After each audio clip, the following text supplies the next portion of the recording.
Human resources, human capital, people, and culture. This single vocation has many names. HR professionals are responsible for what is arguably the most critical success factor within any organization. It's talent. HR Studio Podcast brings you bi-weekly interviews with HR executives, thought leaders, authors, speakers, and trend spotters from the world of HR and beyond. Listen, learn, and leverage. Welcome to HR Studio Podcast, building the next generation of HR leaders.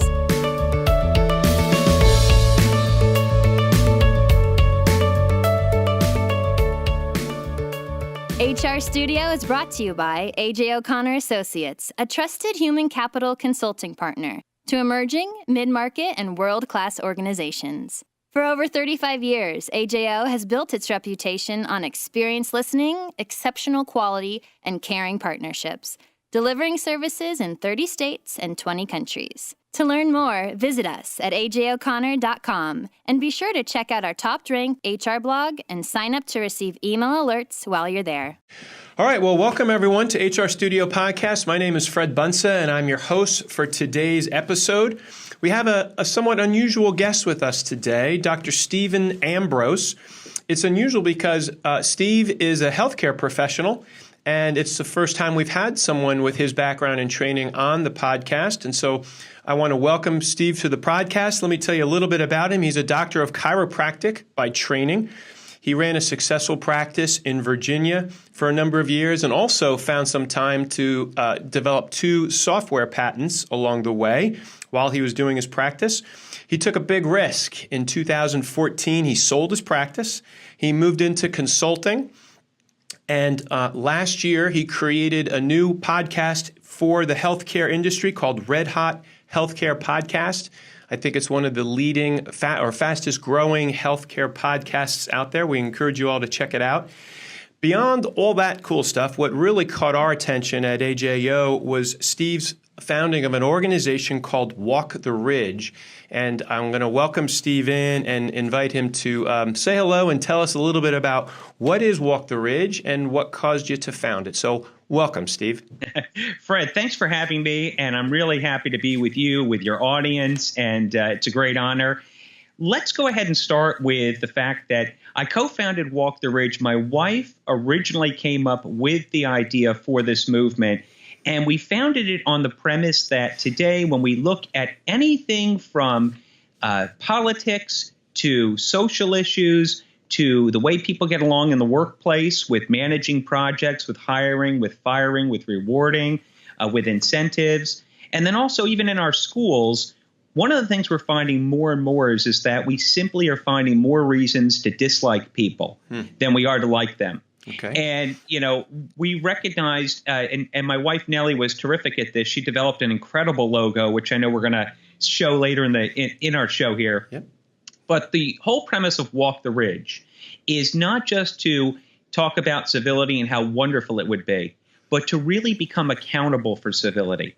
And that means to do more than simply sign some online pledge or to have a National Civility Day, but to actually put your mouth and put your actions where your pledge is. And that is every day being accountable, not just to yourself, but being publicly accountable to others so you can start growing circles of civility. You can actually grow from the bottom up, people around you at work and in the home, Fred, that can start acting more civil when you disagree on any sort of views or opinions. Interesting. So first of all, what makes me think of this? Well, first of all, the time is ripe for this. I mean, gosh, we see it everywhere, or we don't see it anywhere, depending on your perspective. But how are you defining incivility, and how much of it creeps into the workplace versus Facebook and politics and the culture in general? Okay, so the first part is when we define incivility, and this is really important. Incivility is not harassment. It is also not discrimination. We're talking about a behavior that happens far more frequently than both of those. And often, especially in the workplace, it's often undermanaged or non-managed at all. It's not part of the hiring process. It's not part of the regular performance evaluations that many companies have. And it's so common, Fred, that people have just learned to accept it as normal behavior. And so, we're talking about rude, discourteous behavior, but not to a degree where it would be anything legal to a company, but it is something that builds up and can actually lead to those behaviors. It can lead to harassment, and it certainly can lead to bullying and all sorts of other behavior that could be a liability for companies. And as far as the numbers, and we would encourage people to go to our website because it is chock full of information. The numbers, Fred, are staggering in the workplace. $500 billion a year lost in terms of stress, and part of that stress is discourteous behavior. We are seeing numbers like 66% of people that are being treated with incivility have no more allegiance to their work. They actually show much lower productivity. They are actually less engaged at work, more likely to quit. And at the end of the day, it even contributes to workplace injury. So incivility is rampant. It's growing. And as a matter of fact, I just had a meeting a week ago with a global Fortune 500 company, and their chief human resource officer is really hot on this because he understands that there's an underlying thread within all their divisions that is not really connecting. And it's the way people treat each other. Now, we do executive coaching, we do team building, and there's almost always instances in those kinds of projects where people feel like they're not being treated well or respectfully. And so does that fall, is there anything that's just acceptable in those lines, or is incivility anything that someone could take offense at? Okay, so we're talking about with incivility, let's say in the workplace, we're talking about things like treating a subordinate like a child, interrupting people during a meeting, perhaps maybe not giving somebody credit who deserves credit for an accomplishment, maybe whipping out your cell phone during a conversation with somebody and deciding that you want to find out who that latest text was from. It's all of those things and so much more. And we really feel that it is often undermanaged because it is sort of classified under just being, quote unquote, professional. But what we're finding, Fred, is that civility is really a behavior. It's more like, actually, to be honest, it's more like a soft skill. It's really almost in many ways just like any other soft skill, like leadership, like problem solving or creativity. It's often underdeveloped. People frequently find reasons not to like each other based on just a difference of opinion. I mean, you and I have a meeting at work. We disagree how we want to handle the budget. Maybe that's the second time we've had that disagreement. And all of a sudden now I decide I just don't like you in general. We could have 20 things in common that we'd like each other on. But this one disagreement is going to set the line for me for not liking you. And that may turn into other behaviors that wind up becoming toxic, not just to the two of us, but to the whole company. Wow. So how does emotional intelligence intersect with this? Is it part and parcel, or is that really a whole another topic? No, I think it's part and parcel, and I want to be very clear about this. I have a lot of respect for people that practice and that teach emotional intelligence. I'm not trying in any way, shape, or form to attach civility onto that. What I am trying to say is that, like emotional intelligence, many times when you're engaged with people, Fred, whether it's a difference of opinion at how you want to raise your children, how you want to manage a budget, how you want to, who you want to vote for in your next election, what you think about a hot button social issue, one of the things we have to recognize is that emotions dictate our behavior. And oftentimes we let emotions jump in and cause us to do things and say things that we later regret. Great example is emails or texting, or when you see something you don't like online and you write a really nasty comment, and then the day after you wind up saying, why did I do that? Why did I write that? Yeah. And it's because of emotion. So in part, emotional intelligence, knowing your own emotional heart and mind and knowing that of others and being able to manage it, is definitely a part of what we help to teach in helping people become more civil. Okay.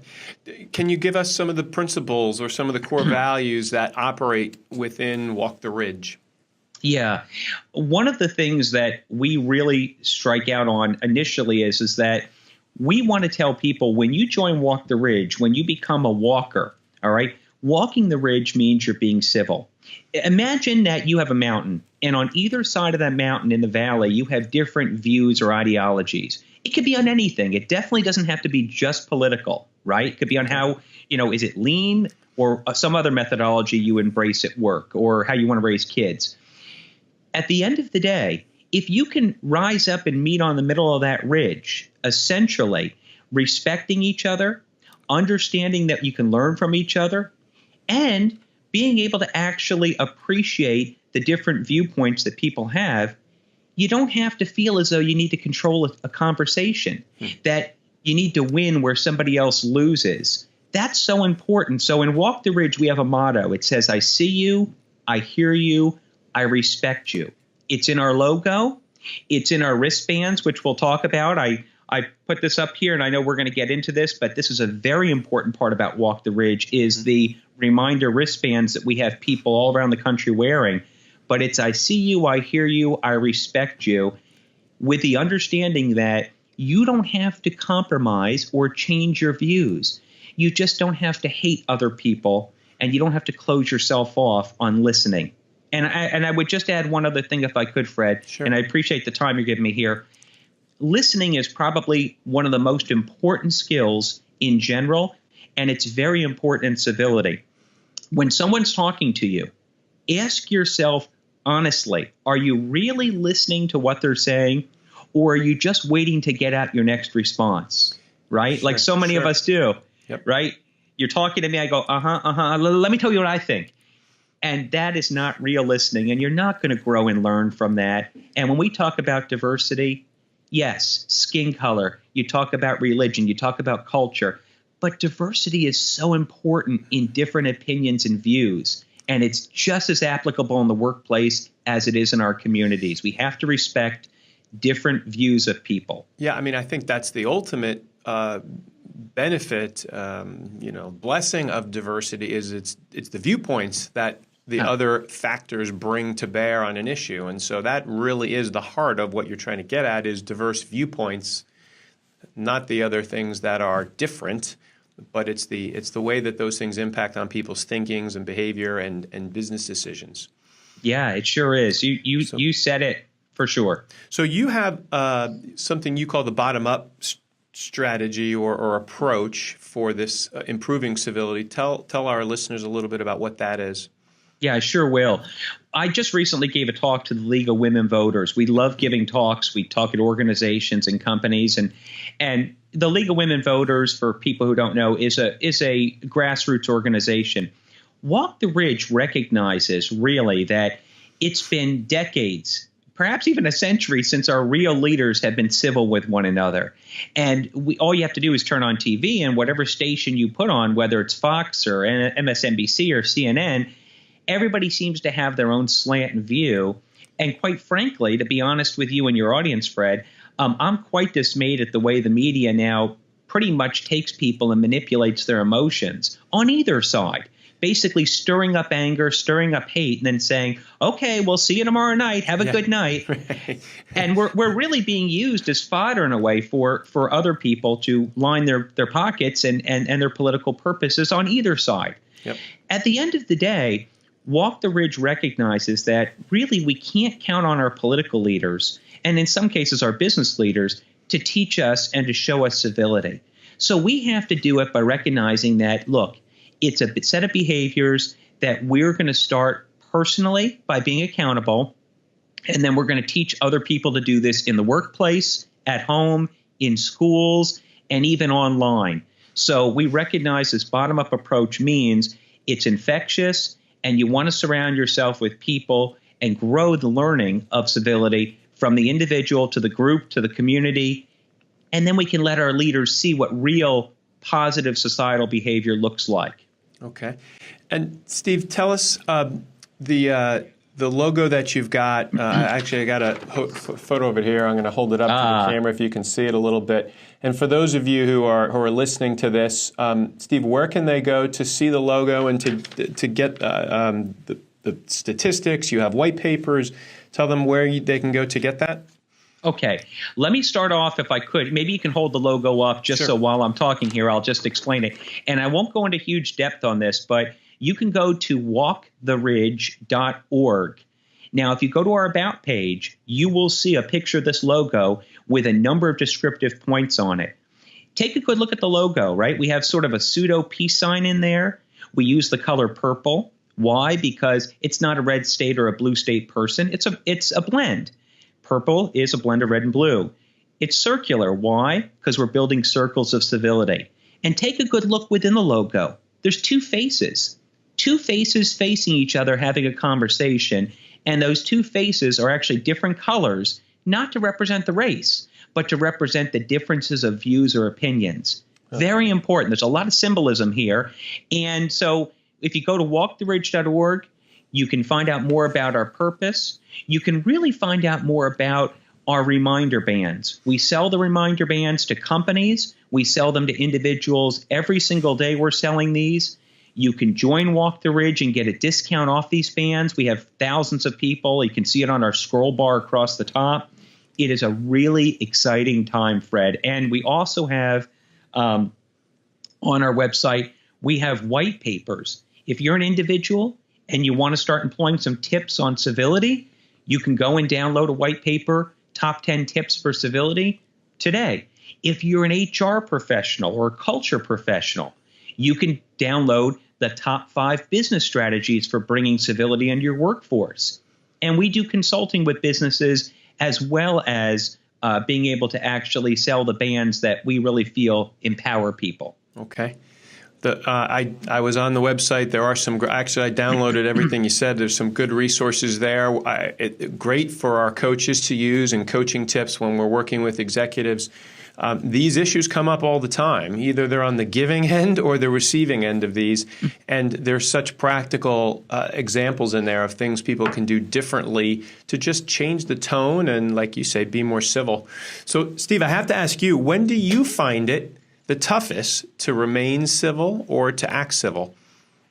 You know, one of the things that I have found is that being able to actually take something that is emotionally opinionated for me, let's say it's a particular social view or political view, or if I feel really strongly at work about the way to do something, I think it's very important, and I'm even learning on a day-to-day basis. It's so important to know that this is like a game of golf. You're constantly improving. There is no perfection here. Okay. But when I find myself getting emotionally charged about something and then I have to link a behavior or a conversation to it, I'm really putting the horse before the cart now and recognizing that, wait, before I do this, let me just check myself, because oftentimes when I get charged up emotionally about something, there's a sense to want to control in conversation. That is something that I've worked on very hard for the last year. And I can tell you that a lot of people have this issue. They feel so locked into their opinion that it's almost a battle of getting the other person to validate their opinion to make it stronger. And that's something I'm walking away from, and really, being able to have a conversation or an engagement, Fred, with somebody, checking my emotions and setting them aside, but recognizing them first, recognizing before I put my mouth in gear that this is stirring up in me. And because it is, let me go ahead and just park my thoughts aside for a second, gather my composure, and be smart about this. And do you recommend, I want to ask you about tips that you might give for companies. I mean, we've got in our audience here, rising HR leaders and actually leaders across all functional areas within an organization.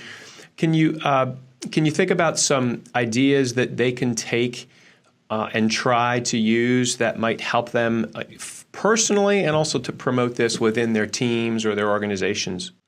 Yeah, well, a couple things. The very first thing we recommend, and I'll just hold it up here because I know that I'm passionate about this. This is the Walk the Ridge reminder band. Okay. And there's 2 ways to get this on our website. The first is you can just get it off the website, our regular bands that you wear, make you accountable in your teams. The second is you can co-brand. We have companies that literally want to put their logo on the brand. give it out to their communities, they want to stand for civility with their customers and their communities. It is. It's not just about us. We want it to be about other people that want to embrace this. And if they want to stamp their logo on it and be a part of it, God bless them. That's what we want. But when it comes to teams in the workplace, one of the things is go to the website, absolutely, download our white paper on the 5 business strategies. But look at wearing these bands. They're inexpensive. You're supposed to wear and share them. And then start actually implementing, even from the hiring process to the performance area, bridging in civility to your company. I would also recommend, too, for the real progressive HR leaders, start learning how to tie in civil behavior, civility and management and leadership. Tie that into the financial aspects of your company. A lot of times companies look at this and they say, oh, civility, it's sort of, flowers and rainbows. Well, it's not. If you really do your homework and you really dig deep, you'll recognize that operationally, how people treat one another and they communicate has a really big difference on performance and on engagement. If you can link those in, you really can get more top-down buy-in from your leadership, but you have to do some homework. And we consult on that, and our website is chock full of great information on that. So we are here to help to make that happen. We want to see people more civil. We want to see society treating each other better, even when we disagree. Yeah, from your lips to God's ears. I mean, if you can't dialogue about things, then you can't ever hope to arrive at reasonable solutions and more effective solutions. I often think of the Covey win-win. It can't be win-lose or lose-win. It's got to be win-win. Those are where really synergistic things start to happen. So, if for those of you who are our podcast subscribers, I think Steve has generously offered to offer a coupon code for anyone who does want to get those bands, put them on, demonstrate to others, and mainly probably to yourself, a reminder to yourself that you've made this pledge. I'm sure it's catchy, right? As people start to demonstrate these behaviors and their effectiveness improves and people around them engage more, I think it's easy to see that this can build momentum. So we'll also put in our show notes, Steve, we'll put links to the website and to the white papers so that our audience can see the resources that you have available there. Right. And the one thing I would like to add to that, and the code that they're going to use is just HR Studio 10, just all lowercase, HR Studio 10. Okay. And once they put that in, it's always free shipping. It's 10% off. And you buy them by the dozen because it's not just for you, it's for other people. And please remember something. When you wear these bands, you become accountable, not just as a reminder to yourself, but when people ask you what you're wearing and you say, hey, I'm wearing this band because it's helping me be more civil when I disagree with other people, people are going to hold you accountable to that the next time you're uncivil. So, it is very important. Again, it's HR Studio 10 and it's walktheridge.org. Great. Well, Steve, thank you so much. Any final thoughts for our audience before we go? I think one of the most important things is to recognize that we're coming into a time and place right now, whereas we know for your HR leaders out there and your aspiring leaders in HR that they know engagement's important. At the end of the day, engagement and civility is a lot more than policy. People will put on game faces and they'll come into work, and if they're not really civil, they're going to be fake about it just for policy. But if they go home and they encounter other areas of incivility, it's going to be more toxic for them and eventually for your workplace. So teaching people to be civil and helping them to be civil is going to pass through and genuinely bring out a result that's going to be really infectious for growing in your company. Great. Well, Steve, thank you so much for being our guest today. Thank you for the good work you're doing. Thank you for taking the risk to get this thing started, for seeing a need, for stepping in. We really appreciate it. For our subscribers, hrstudiopodcast.com is where you can find today's show notes, and you can subscribe to the podcast if you're not already a subscriber, and you can take advantage of Steve's coupon code for the band. So, Steve, thank you, and have a great day. Thanks, Fred. Absolute pleasure. Bye-bye. Thank you for listening to HR Studio Podcast, building the next generation of HR leaders. To discover additional information from this week's episode and to catch up on all episodes, visit hrstudiopodcast.com. Subscribe to the HR Studio Podcast list while there and receive alerts and future updates.